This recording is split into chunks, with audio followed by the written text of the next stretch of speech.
Welcome to Maths with Soumya. Today we go with the polynomials for specially 10th standard, both CBSE and states. So we are going to cover the maximum things of the polynomials here. So in the parts, first we will do about the introduction of the polynomial. So polynomial could be anything which is which are having more than 3 terms. Suppose if I call something like this. So this is a polynomial I can call. So main thing what we need to know is degree of polynomial. You people must have done already this in the 9th. For those who have forgotten about this, degree of polynomial is nothing but the highest exponential or the exponent, or we can say the power on variable that will give us the degree of polynomial. Suppose let us take few example here and we see so that we can understand that more better way. So I am just giving you an example. Suppose in the first example I have taken x plus 2 and here highest power is nothing but 1. So what is degree of polynomial? Suppose if I call it as px is my polynomial, degree of polynomial will be 1 here. Suppose second one I am taking g of x, giving x square plus 4x plus 3. So degree of polynomial, which is g of x, is nothing but 2 here. Suppose if I am going to take f of x, suppose if I am having 4x cube plus x to the power of 5, highest is what? 5 here. So degree of polynomial will be 5. So this is very important to know the degree of polynomial, and on the basis of degree of polynomial, we can even classify the polynomials. So I have taken here a table, so that will help you. If degree of polynomial is 1, suppose 3x plus 1, here degree is 1. So when degree is 1, we are going to call it as the linear polynomial. Whenever the degree of the polynomial is 2, we can call it as quadratic. And degree of the polynomial is 3, cubic, and 4, biquadratic. Sometimes you may get some constant like this. So what is the degree of this? Suppose f of x is equal to 6. Degree of f of x, we are going to call it as 0. The reason, anything to the power of variable. Suppose here, if I put this x to the power of 0, that means x to the power of 0 is 1. So I am not changing my original thing. And what is the degree of the variable here? 0. So that is why whenever the constant is there, we call it as degree of the variable will be 0. Now, the main thing what we need to know are which are not polynomials, because this will appear in the exam. It had come already. So which are not polynomial? Whenever power of a variable is negative. So suppose sometimes you may get 1 by x plus x square. By looking, we can say it is a quadratic polynomial. But what is this? X to the power of minus 1 plus x square. I have taken this x here. So this is a negative. So this is not a polynomial. Even you can ask me, why can't we take the LCM? Yes, I can go with the LCM, but still x will remain here because this is not been equated to anything. Suppose this was equated to 0, then I could have written like this. Otherwise, this will remain as it is. Hence, power of a variable with the negative does not come under the polynomial. So, you should say that it is not a polynomial. Similarly, the second one, fraction as a power. Fraction as a power if you have, that is any variable with root. So we can even say any variable with root, square root, cube root, anything. Suppose if I am having 2 root x plus 4, I can write it as x to the power of half plus 4. So this is a fraction. So that is also not a polynomial. So this is the most important. Sometimes even you can get in the exam something like this. They will ask you to classify the polynomial as the cubic polynomial or the quadratic. So the one of the example can go like this. They will give you this, whether this is a polynomial or not. Yes, I shall say this is the cubic polynomial. The reason behind this, root is not given for a variable. This is the constant. Constant can have the root. Variables, nothing is having the negative. All the variables are positive and no root. Hence it is a polynomial. And second example, suppose 2 root of x cube plus 4x square. So this is what kind of a polynomial? You just simply say this is not a polynomial. This is not a polynomial because this is having the root. That means this will be 3 by 2 plus 4x square. So this will never be a polynomial. Similarly, 3x plus 1 by x square. By looking, don't say this is a quadratic polynomial because you have to rewrite it. So this will go with the negative power. So you need not have to write this. You can directly put this is not a polynomial. So this is the most important, which you can get it for the exam also. They can ask you to classify some things which may not be polynomial. Now we see 0 and root of polynomial. 0 or root of polynomial. What does this means? 0 or root of the polynomial is that value of x for which polynomial will become 0. Suppose p of x, x minus 2. So this is the simple one I have taken. X minus 2 will become 0 when x is equal to 2.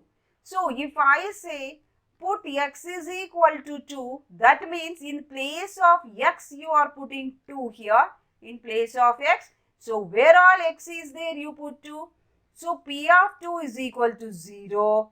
Therefore I can say 2 is 0 of p of x. Here whatever 0 we got, this is nothing but the remainder. You might have studied this in the 9th standard also. So now we will see. I hope this much is clear. Now we move further looking at standard quadratic polynomial. Standard quadratic polynomial will be of the form ax square plus bx plus c. This is the standard. Why I am using p of x always? Because here my variables are x. Suppose if you are having y square plus 2y plus 3, I can call it as p of y. This is nothing but a polynomial in terms of y. Suppose if here, this is the most important one which you are going to get. Suppose for any quadratic equation, if I say alpha and beta are roots of the polynomial or zeros of the polynomial, both are right here. Zeros of p of x. Then this is the formula which you need to remember. Sum of zeros or sum of roots, which is alpha plus beta, is minus b by a. Similarly, product of zeros will give you alpha beta, which is c by a. So using this we can write, suppose if sum and the product are given, even we can write the whole polynomial. So how do we write the polynomial? So write standard polynomial x square minus alpha plus beta x plus alpha beta. Remember this formula and these two formula. This is the most important thing. Now we move to one of the question where we are going to find the zeros and also we are going to find the relation. If you like the video, don't forget to subscribe and press the bell icon. Now we take one of the question find the zeros of the polynomial and verify the relationship between the zeros and the coefficients. So this was also appeared in the exam. So but steps are very much important in the 10th standard board exam. So first you say here, let P of x is equal to 6 square. They have given 6 square minus 3 minus 7x. You have to put it always in the order. That means decreasing order of the power. So second one after 2 power 1. Then you are going to get this. Now how do we solve this? Very simple. You people must have remembered the splitting the method. So if those who have forgotten, take the first one and the last one here for a product 16 to minus 3. So we are going to get 18. Now what is the middle term? This is my product and middle term is minus 7. So I have to choose any two numbers such that I should get on adding 7 on product should be 18. So simple, if I take 9 twos, whenever the product is 9 means negative you should get, one should be negative, one should be positive and middle number is minus, so bigger number must have the negative. So my two numbers are minus 9 and plus 2. On multiplying, I am getting minus 18. So this one I am going to put like this now, plus 2x minus 9x minus 3. We can take the common factor 2x. So 3x plus 1.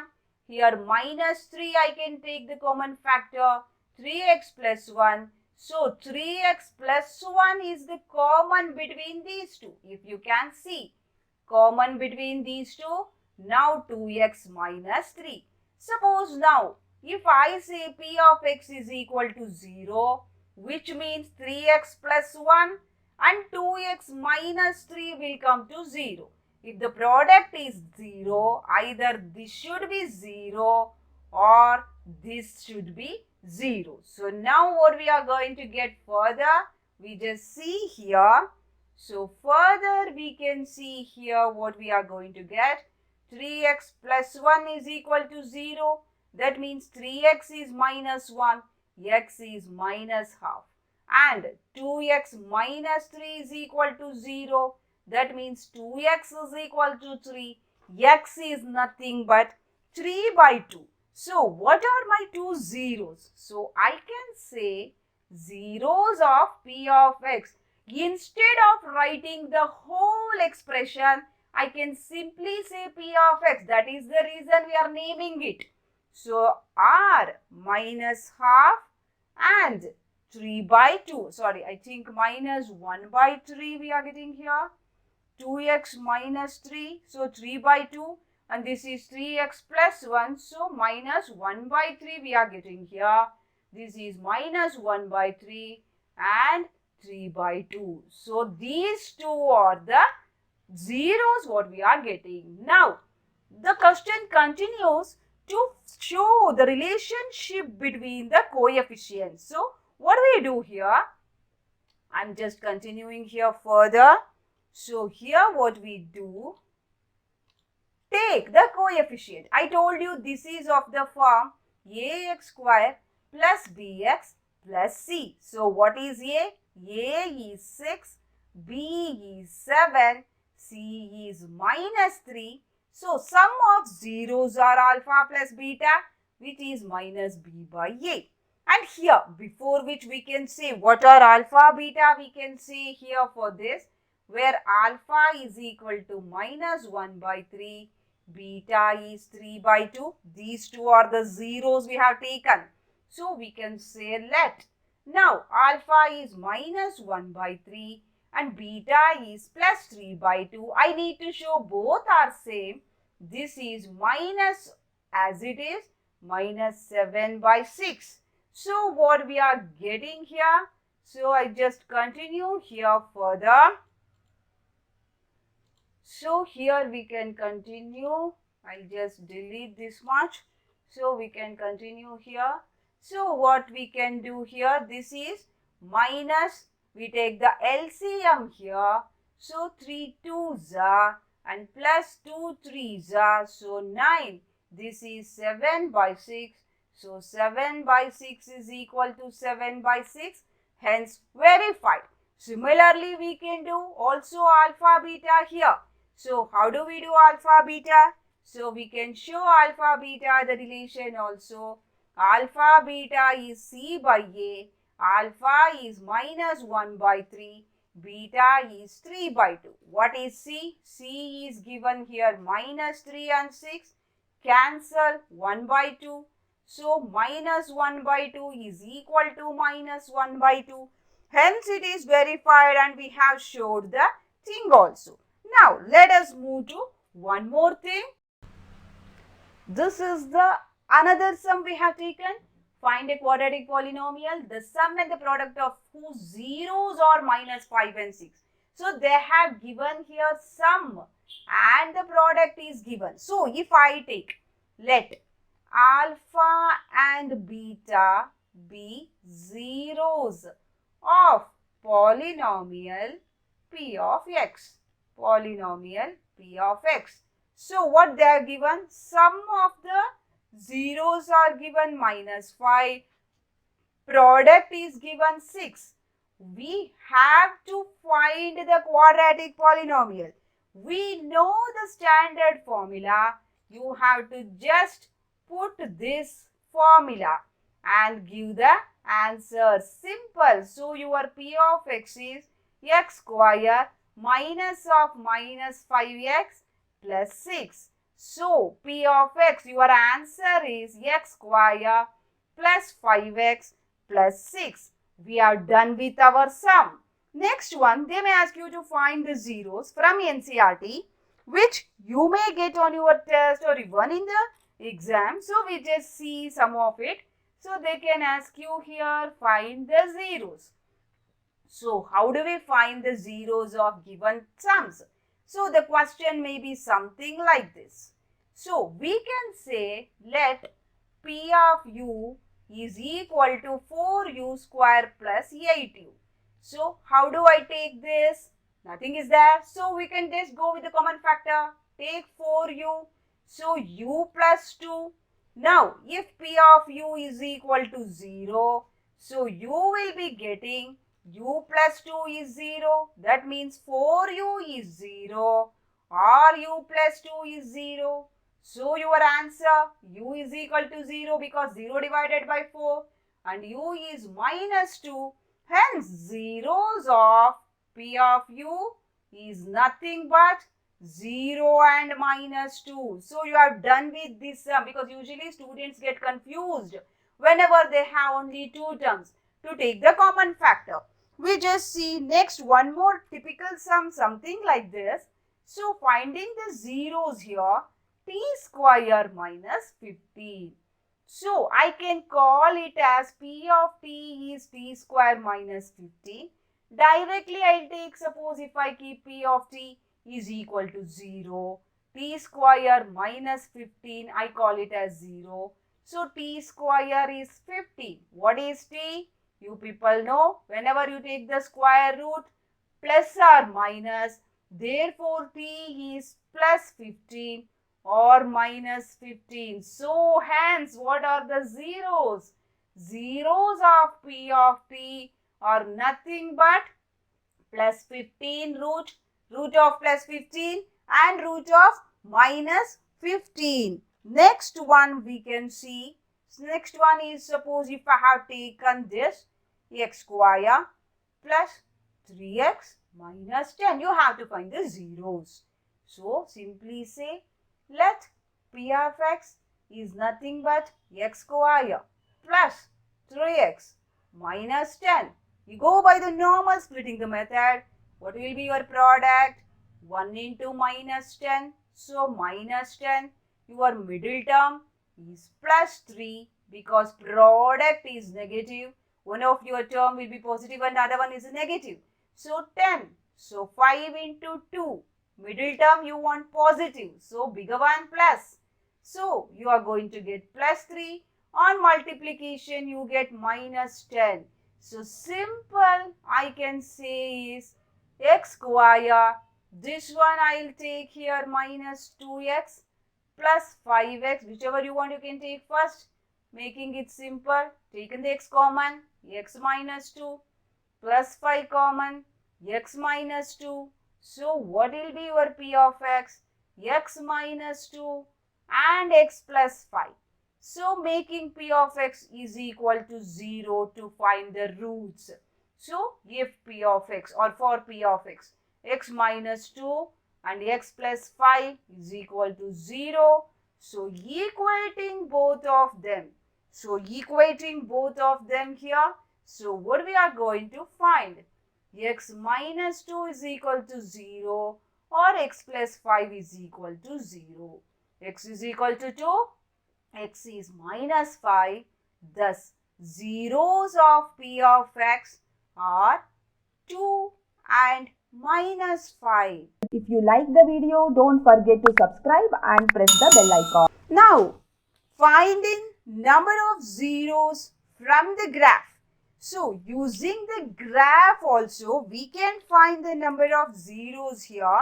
So, they may give you the graph and they can ask you what are the number of zeros. Usually, they will ask you only this question. Suppose this is my graph on the Cartesian plane. If you people are aware of the Cartesian plane, this is x, x dash, y, y dash. And suppose there is a straight line. Usually linear polynomial will have just one straight line, and wherever it is cutting x-axis, that is the number of root. Here it is cutting x-axis at only one place. So this equation has only one root. You can simply write that. And second one, suppose if I have something like this. This is once again a Cartesian plane I have taken. X, x dash, y, y dash. We get a parabola suppose here. So here this is cutting x-axis at two places. So I can say this is having two roots. Suppose here if I call a and this is a dash. These two are the roots. So you get like this kind of the parabola, which is upward parabola. Whenever a is greater than 0, that means your coefficient of x is positive. You are going to get. Same thing can happen with the inverted or the downward parabola is also possible to go with. Sorry, once again. Okay, so now here. So this one we are taking here. Now, this is x, x dash, y, y dash. This is inverted parabola or downward parabola. Whenever your value of x coefficient is negative, suppose if you have minus x square plus 2x, something like that if you get. But you did not have to worry about that. You have to just see what are the, how many places it is cutting x-axis, that many roots you are having. One more thing which is important also. So we just see, suppose this is my plane where we are having x, x dash, y, y dash. So something is like this we are getting. Okay, we shall make it more clear. So here it is not touching x-axis anyway. So you simply say no roots. Simply say no roots. Suppose if on the other hand, if we are having it is touching here. At only one place it is touching. So we can say it is having only one root. Similarly, suppose if you are having something like this possible on cubic polynomial. So this is cutting the x-axis or intersecting at three places A, B, C. So this is having three roots and this is having only one root we are going to say. So this is about the graphs. In the next part, please don't forget to see it because we are doing division algorithm. I will be teaching on division, long division, and also to finding zeros of the polynomials and using alpha and beta, how we are going to find more than one zero. So that will be more interesting part. So please don't forget to miss it. Thank you. Thanks for watching. For latest updates, don't forget to subscribe. you have any particular sum to be solved, put it in the comment box. I'll try to make a video and